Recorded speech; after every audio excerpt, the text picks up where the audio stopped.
미국 국민을 위한 장대한 승리라며 미국을 다시 위대하게 만들겠다고. 제47대 미국 대통령 선거 결과 트럼프 전 대통령이 조지아, 노스캐롤라이나 펜실베니아주에서 잇따라 승리하며 선거인 단수 과반 이상을 확보하며 당선이 확정되었습니다. 여러분의 제45대 그리고 제47대 대통령으로 당선되는 영광을 누리게 해준 미국민에 감사합니다. 미국 시간 6일 오전 2시 30분 플로리다 판비치 컨벤션 센터에서 대선 승리를 선언하였습니다. 트럼프 전 대통령의 당선이 확정되자 한국의 미래에 미칠 영향에 대한 우려가 커지고 있는 상황입니다. 후보 시절부터 그는 한국에 방위비 부담금을 현재보다 2배 이상 올려 1조 원을 요구하였고 한국은 미국의 보호를 받아야 할 입장은 아니라는 주장을 고수해왔습니다.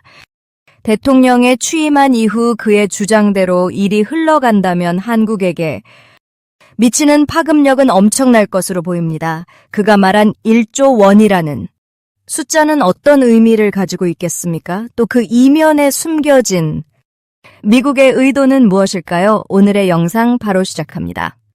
안녕하세요. 제 이름은 엘리샤 바르톡입니다. 외교관으로 5년째 한국에서 지내고 있습니다. 서울의 외교부 건물 내에 제 책상에 앉아 컴퓨터 화면에 뜬 뉴스를 멍하니 바라보고 있었어요. 아침에 책상 위에 놓아둔 커피가 그대로 식을 줄은 몰랐어요. 화면에 떠있는 굵은 제목이 눈에 더 밝게 들어오는 것 같았어요. 미국, 한국의 방위비 3배 증액 요구. 창밖으로 보이는 서울의 번화한 거리에는 여전히 평소와 같은 일상이 이어지고 있었지만 제 머릿속은 이 소식이 앞으로 한국과 미국 그리고 주변국들에게 어떤 의미일지 대한 걱정으로 가득했어요. 손이 약간 떨리는 걸 느끼며 핸드폰을 내려놓았어요. 10층 사무실 창문 너머로는 아침 햇살이 서울에 빌딩들을 금빛으로 물들이고 있었죠. 도시는 언제나처럼 활기차게 하루를 시작하고 있었어요. 밑에서는 배달 트럭이 덜컹거리며 지나가고 사무실로 향하는 사람들은 바쁘게 인도를 따라 걸어가고 있었어요. 옆방집에서 나는 갖고 온 빵 냄새도 올라오고요. 그런데 오늘은 뭔가 달랐어요. 오늘 모든 것이 바뀔 것 같은 기분이었죠. 한국에서 5년 동안 외교관으로 일한 제게. 이 뉴스가 의미하는 바는 단순한 금전적인 문제가 아니었어요. 제가 진심으로 애정을 갖고 있는 두 나라의 관계가 걸린 문제였거든요.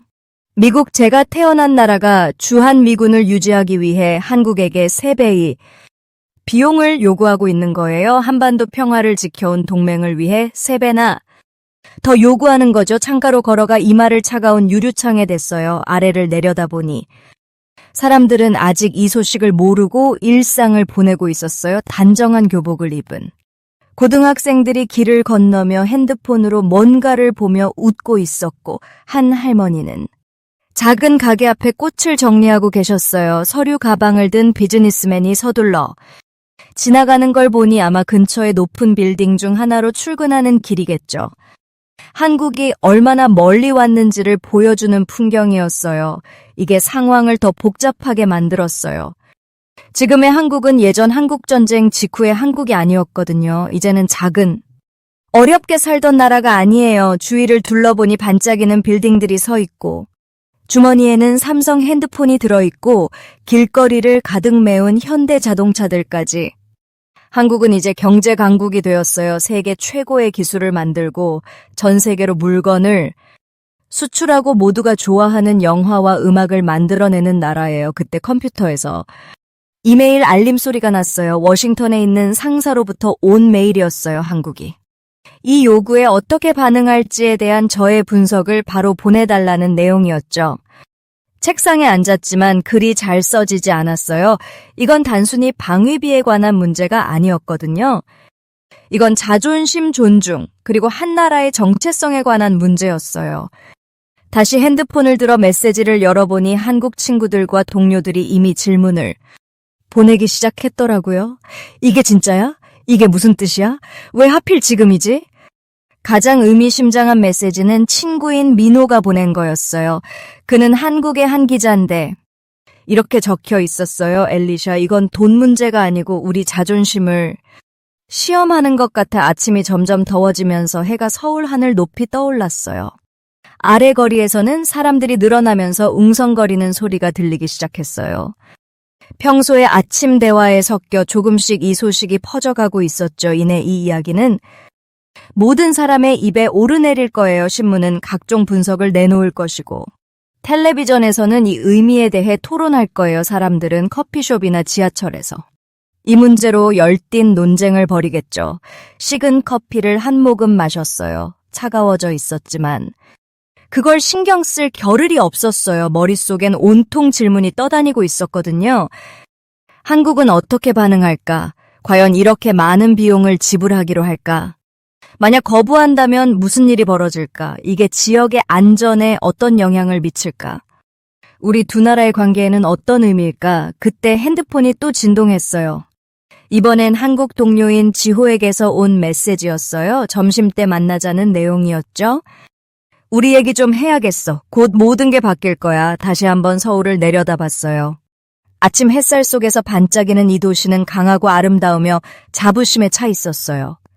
앞으로 무슨 일이 벌어지든 그것은 단순히 한국의 미래뿐만 아니라 이 지역의 평화의 미래까지도 좌우할 거예요. 그날의 첫 회의를 준비하며 짐을 챙기는데 제가 역사적인 순간을 직접 목격하게 될 거란 예감이 들었어요.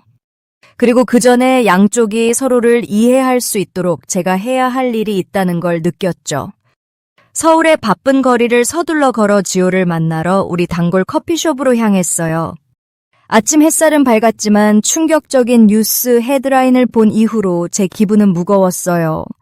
제 주변에는 많은 사람들이 휴대폰을 보며 빠르게 걸어가고 있었는데 아마 저와 같은 뉴스를 읽고 있겠죠. 미국이 한국에게 방위비 분담금을 3배로 올리라고 요구한다는 소식이었어요. 커피숍은 전국 건물들 근처에 조용한 구석에 자리 잡고 있었어요. 무거운 유리문을 밀고 들어가자 신선한 커피 향이 코를 찔렀어요. 지호는 이미 창가에 있는 우리 자리에서 기다리고 있었어요. 테이블 위에는.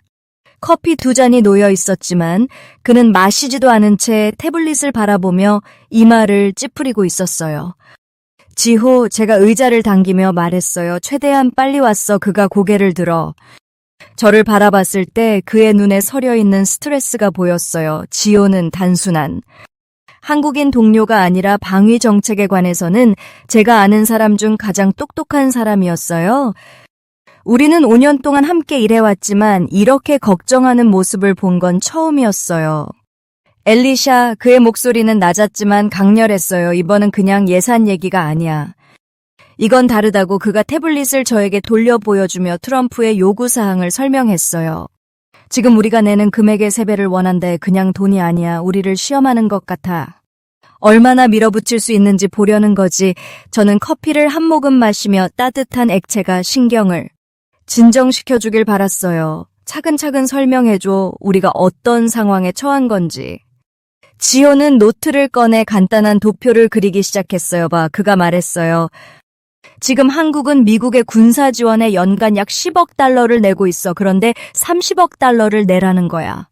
이건 학교, 병원 아니면 우리 자체의 군사 개발에 쓸 수 있는 돈이야. 이게 한국에 다른 프로젝트들에 어떻게 영향을 미치겠어? 제가 물으며 그가 차트에 더 많은 숫자를 추가하는 걸 지켜봤어요. 그게 큰 문제야.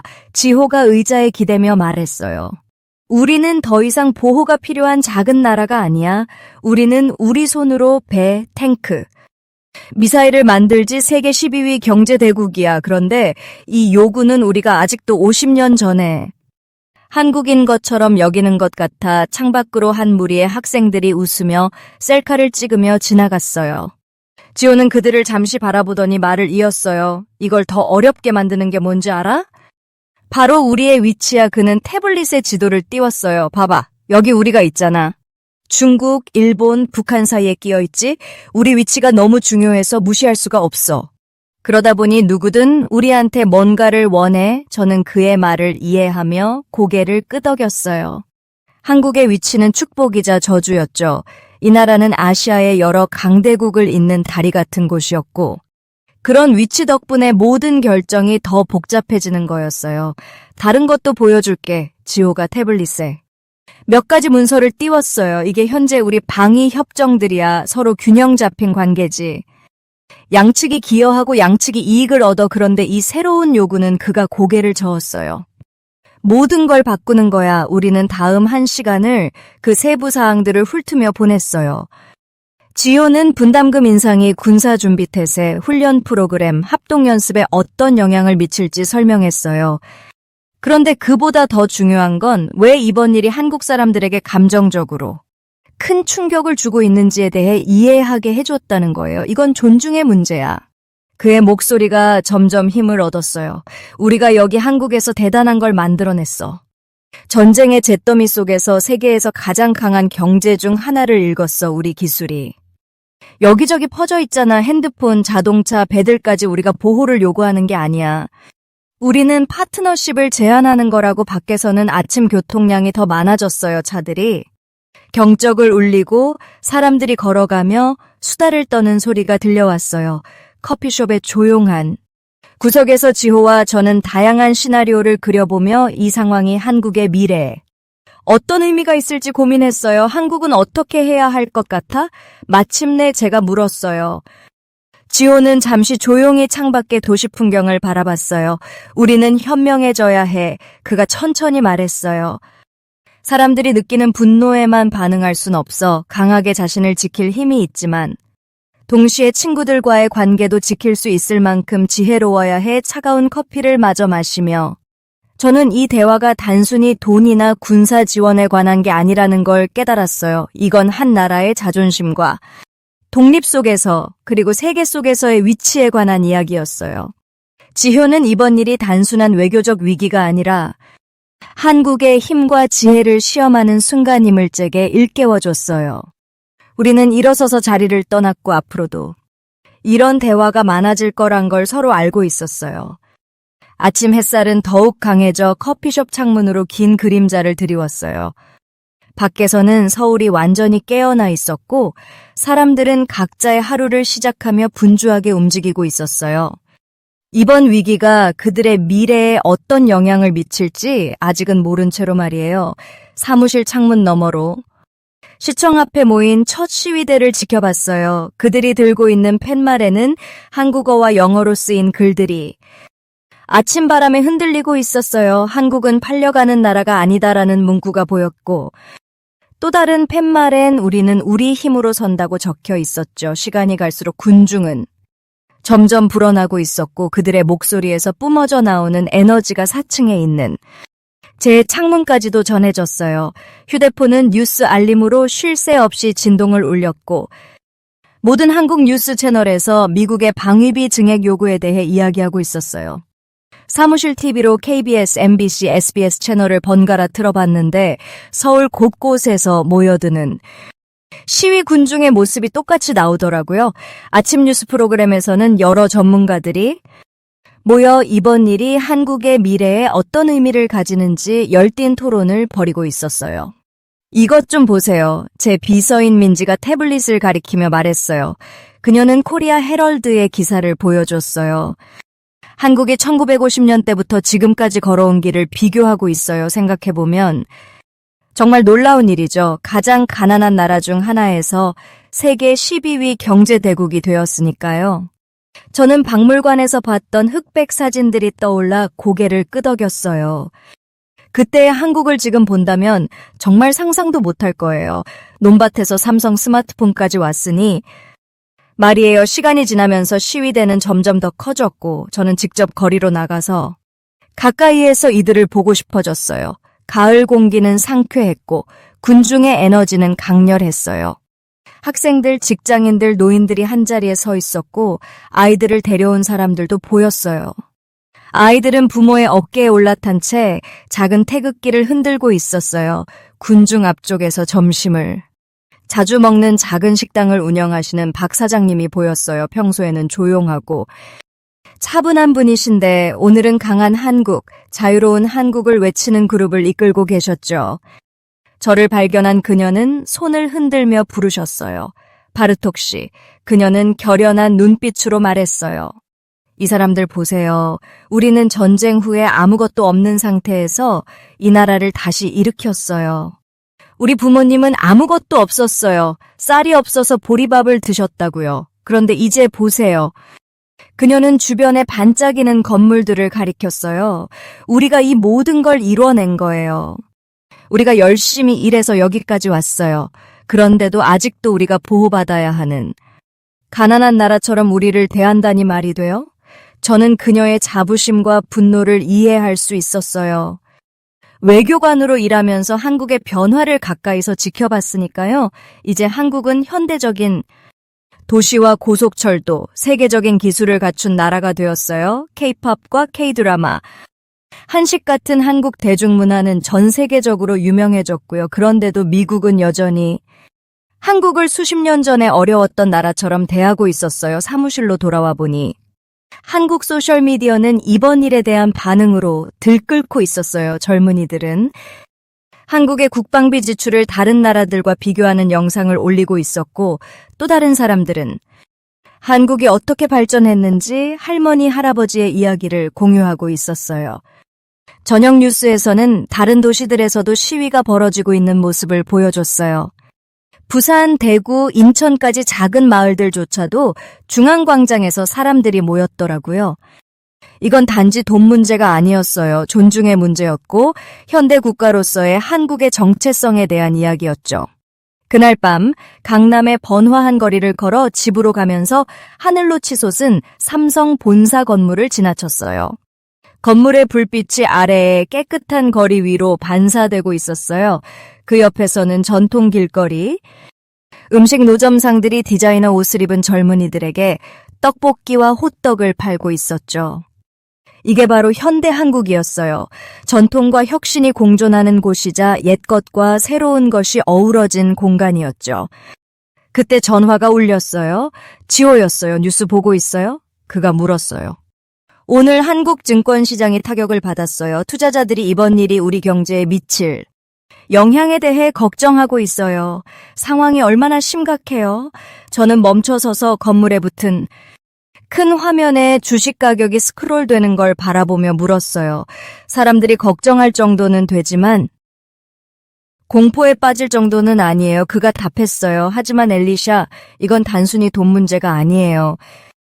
이건 우리 미래에 관한 문제라고요. 우리가 이렇게 높은 대가를 치르면서 어떻게 진정한 독립을 얻을 수 있겠어요? 집으로 향하면서 또 다른 시위대와 마주쳤어요. 그들은 캠핑 의자를 펼치고 김밥과 따뜻한 보리차가 든 보온병을 나누어 먹고 있었어요. 화가 나 있거나 폭력적이지 않았어요. 그저 결연한 모습이었죠. 그들의 메시지는 명확했어요.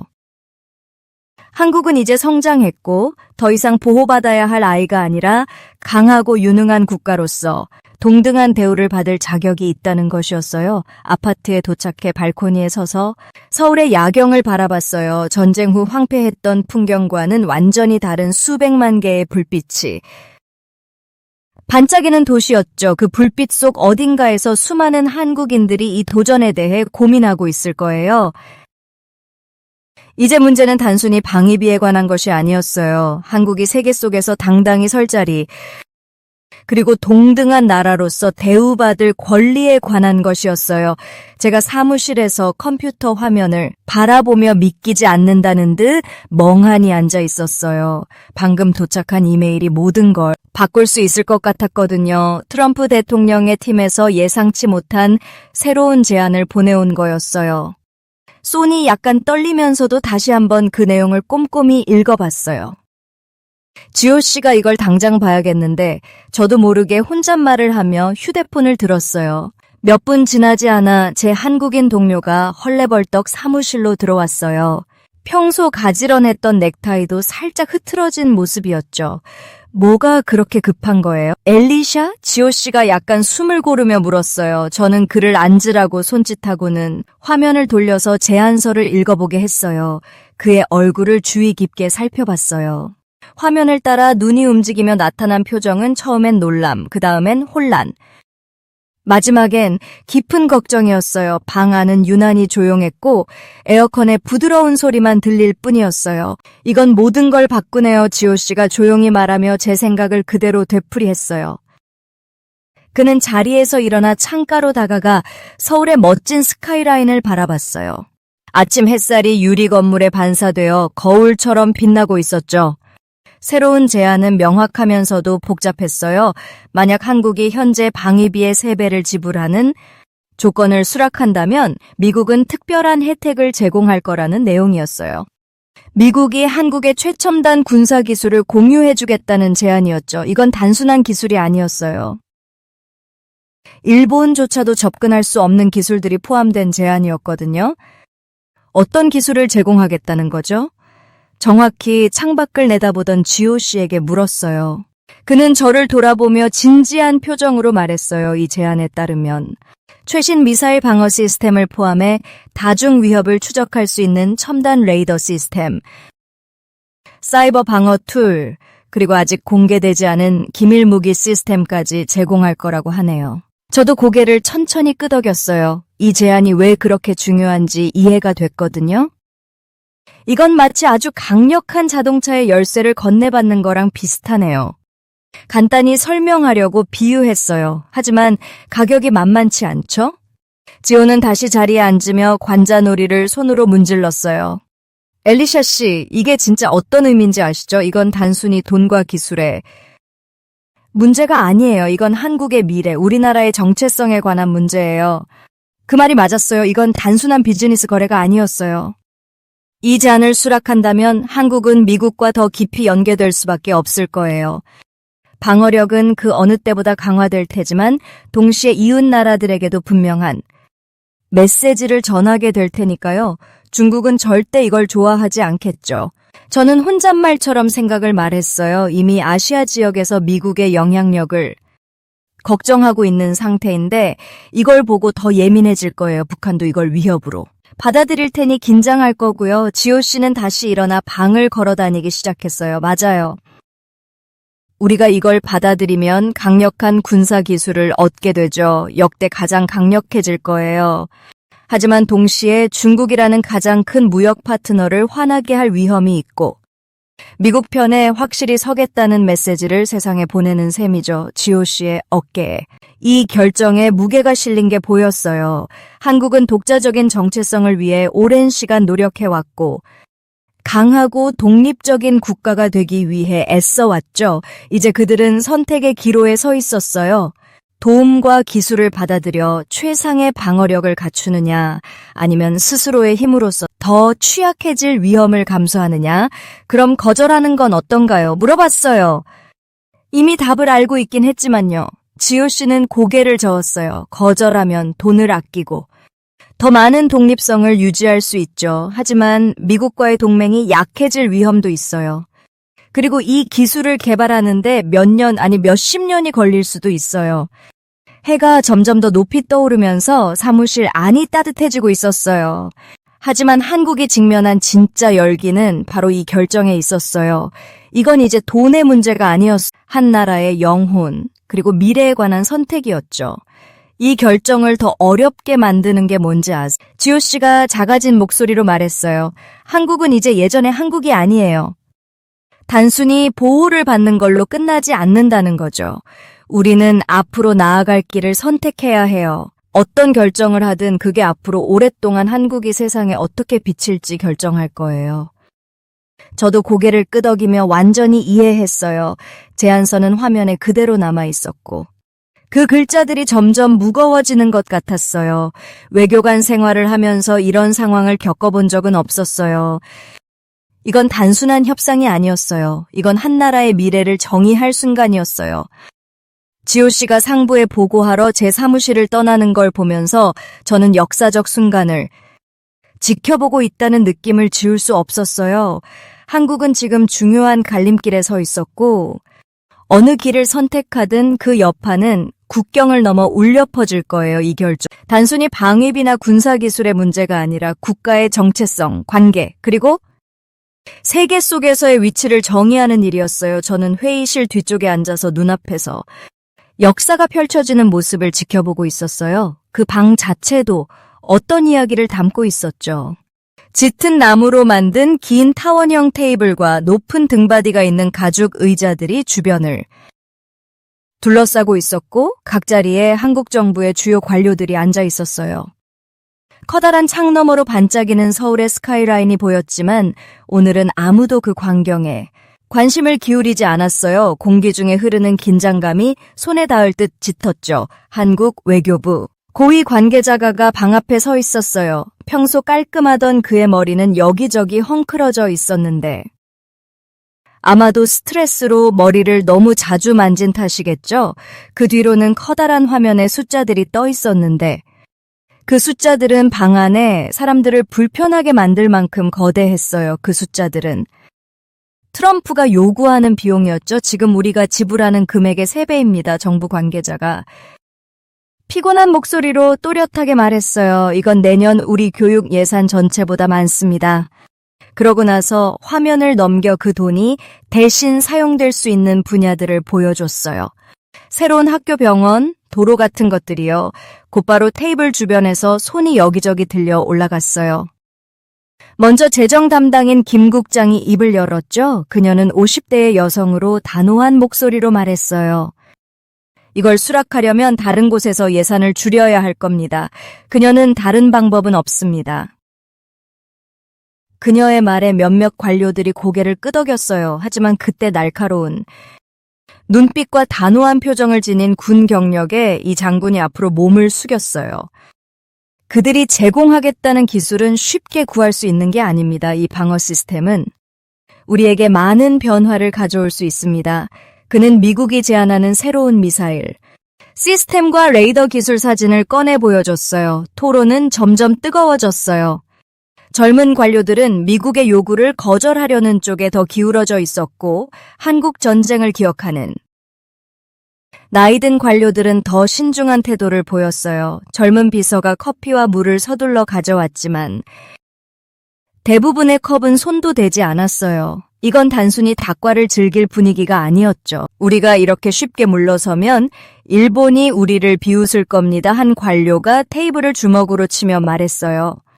그의 옆에 있던 사람이 바로 반박했죠. 우리가 동맹을 약하게 유지하면 중국이 우리를 비웃겠죠. 저는 문득 지호가 한 말이 떠올랐어요. 한국의 위치는 정말 축복이자 저주였어요. 한국 정부 관계자자 뒤로 비춰진 지도에서 그게 분명하게 보였죠. 거대한 중국과 일본 사이에 자리 잡은 한국, 그리고 그 위에 남아있는 북한 오후가 점점 지나가면서 해가 저물기 시작했고 방 안으로 긴 그림자가 드리워졌어요. 누군가 불을 켜고 잠깐의 휴식을 선언했어요. 관료들은 작은 그룹으로 나뉘어 낮은 목소리로 의견을 나누기 시작했어요. 저는 그들이 자연스럽게 나뉘는 걸 봤어요. 지불해야 한다는 쪽과 저항해야 한다는 쪽이 각각 모여 있더라고요. 바르톡, 이 장관이 저를 불렀어요. 당신 생각은 어떻습니까? 다른 나라들이 이런 압박을 어떻게 다루는지 많이 보셨잖아요. 그의 눈빛은 피곤하면서도 호기심이 담겨 있었어요. 저는 제 말의 무게를 잘 알고 있었기에 신중히 단어를 골랐어요. 제 경험상 저는 천천히 말했어요. 가장 강해 보이는 결정이 항상 종이 위에서만 강한 것은 아닙니다. 때로는 전혀 다른 길을 찾는 것에서 진정한 강함이 나올 때도 있죠. 이 장관이 생각에 잠긴 표정으로 고개를 끄덕였어요. 그때 한 젊은 관료가 급하게 방으로 들어와 태블릿을 흔들었어요. 북한으로부터. 새로운 정보입니다. 그가 숨을 헐떡이며 말했어요. 미사일을 국경 가까이로 이동시키고 있습니다. 방 안은 우려 섞인 웅성거림으로 가득 찼어요. 이게 단순한 우연일까요? 위협일까요? 아니면 시험일까요? 저는 테이블 주변에 얼굴들이 변하는 걸 봤어요. 어떤 사람들은 미국의 제안을 받아들이겠다는 의지가 더 강해졌고 다른 이들은 더욱 강하게 버텨야 한다는 결심을 굳히는 듯 했어요. 회의는 밤까지 이어졌고 저는 제가 목격하고 있는 장면에 묘한 자부심이 들었어요. 의견이 다르더라도 방 안에 모두가 한국을 위해 최선을 다하고 있었어요. 이들은 단순히 돈이나 무기에 대해 논의하는 게 아니라 국가의 미래와 정체성 그리고 그 영혼을 위해 싸우고 있었죠. 이 장관은 결국 예비 투표를 진행하자고 했어요. 최종 결정을 위한 것은 아니었지만 각자의 입장을 확인하기 위한 자리였어요. 결과는 그룹이 얼마나 갈라져 있는지를 잘 보여줬어요. 거의 반반으로 나뉘었거든요. 관료들이 자료를 정리하고 다음날 논의를 이어가기로 하며 방을 떠날 준비를 하는 동안 저는 흥미로운 걸 발견했어요. 가장 강하게 서로 반대하던 이들이 이제는 조용히 대화를 나누며 공통점을 찾으려 하고 있었거든요. 서늘한 밤 공기를 맞으며 밖으로 나오자 이번 회의가 한국의 더 큰 여정을 반영하는 것 같다는 생각이 들었어요. 이건 이제 단순히 방위비 문제가 아니었어요. 의존과 독립, 전통과 변화, 안정과 위험 중에서 어떤 미래를 택할지에 대한 국가의 선택이었어요. 반짝이는 서울의 불빛을 바라보며 한국이 어떤 선택을 하든 그 결정은 역사를 통해 울려 퍼질 거라는 걸 알 수 있었어요. 서울의 빛나는 빌딩들 너머로 떠오르는 태양을 바라보며 따뜻한 커피잔을 손에 감싸쥐고 있었어요. 아래 도시는 이미 활기차게 움직이고 있었지만 오늘은 뭔가 달랐어요. 며칠간. 이어진 격렬한 회의와 열띤 논쟁 끝에 오늘 한국이 미국의 3배 방위비 요구에 대한 답을 주기로 한 날입니다. 지효한테서 계속해서 메시지가 오더라고요. 발표 준비가. 막바지에 이르렀다는 업데이트였어요. 오랫동안 한국에서 외교관으로 일해온 저로서는 이 순간이 한국의 미래를 결정지을 중요한 순간이라는 걸 느끼고 있었어요. 결정에. 무게가 마치 한강 위로 피어오르는 아침 안개처럼 공기 중에 감돌았어요. 다시 한국과 미국이 다시 한자리에 모였습니다. 먼저 한국의 외교부 고위 관계자부터 의견을 제시하였습니다. 장관님의 목소리는 또렷하고 강경했어요. 한국의 답은 명확했죠. 방위비를 3배로 올리겠다는 요구를 거절하겠다고 했어요. 하지만 단순한 거절은 아니었어요. 대신 한국은 균형 있는 길을 제시한다고 했어요. 먼저 한국은 방위비를 공정하게 부담하겠다는 의미로 소폭의 합리적인 인상에는 동의한다는 입장이었어요. 이로써 한국이 책임 있는 파트너로서의 역할을 다하고 있다는 걸 보여주었죠. 하지만 거기서 끝이 아니었어요. 두 번째로, 그리고 이게 핵심이었는데요. 한국은 자국 방어 능력을 강화하기 위한 대규모 새 프로그램을 발표했어요. 전략적 자립 계획이라 불리는 이 프로그램은 향후 10년 동안 한국이 자체 첨단 무기 시스템을 개발하고 사이버 방어를 강화하며 사 전문가를 더 많이 양성하는데 큰 투자를 하겠다는 계획이었어요. 우리는 미국과의 동맹을 소중히 여깁니다. 장관님이 말씀하셨어요. 하지만 우리도 이제 스스로 강해질 때가 왔습니다. 한국은 더 이상 1950년대의 전쟁으로 피폐해진 나라가 아닙니다. 우리는 글로벌 경제 강국이며 이제 우리의 군사력도 경제력에 걸맞게 강해져야 합니다. 한국의 입장은 완벽했어요. 미국과의 관계를 끊는 것도 아니고 그렇다고 무리한 요구에 굴복하는 것도 아닌 한국만의 길을 선택했죠. 이대로 진행이 된다면 미 본토에서도 거부를 할 명분은 없어 보였습니다. 그리고 저는 방어 능력을 강화하겠다는 한국의 의지가 대단하고 생각했어요. 또한 미국과 한국이 좀 더 평등한 관계로 재정립되어 동맹 관계는 유지가 된다는 점이 좋았어요. 무엇보다 한국의 주변국인 일본과 중국 모두 한국의 결정에 대한 의의를 제기하지 못할 거예요. 회의가 끝나고 지호와 다시 만나 이번 회의에 대해 이야기를 나눴어요. 한국은 동맹을 거부한 게 아니라 성숙해진 거였어요.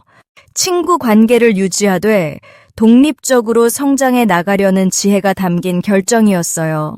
예전 동맹은 그대로 2대 더 강해지는 거죠. 일주일 후 저는 지호와 함께 서울타워 전망대에 어둠이 깔린 도시 아래로 불빛들이 바다처럼 펼쳐져 있었어요. 건설 크레인이 천천히 움직이며 새 건물을 세우고 있었고 열차가 빛나는 선처럼 도시를 가로지르고 있었어요. 한국의 발전을 보여주는 모습들이 곳곳에 보였어요. 뭐가 제일 자랑스러운지 알아? 지호가 아래쪽 도시를 가리키며 물었어요. 우리가 그냥 쉬운 답을 선택한 게 아니라 옳은 답을 선택했다는 거야. 더 어려운 길이지만 우리를 더 강하게 만들어주는 길. 저는 고개를 끄덕이며 그가 무슨 말을 하는지 정확히 이해했어요.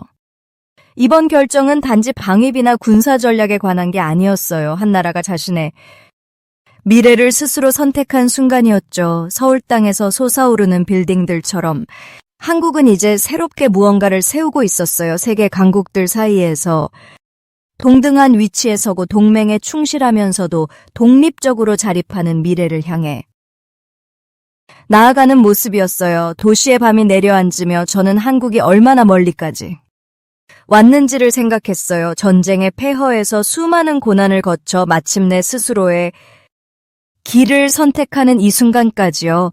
서울의 불빛은 그 어느 때보다 밝게 빛나고 있었어요. 자신의 힘을 찾고 이제 그 힘을 활용하는 게 두렵지 않은 한나라를 증명하는 듯 했어요. 오늘의 사연은 여기까지입니다. 오늘도 함께 해주신 여러분들 감사합니다. 좋아요와 구독을 눌러주시면 영상 제작에 큰 힘이 됩니다. 오늘도 행복하고 좋은 하루 보내세요.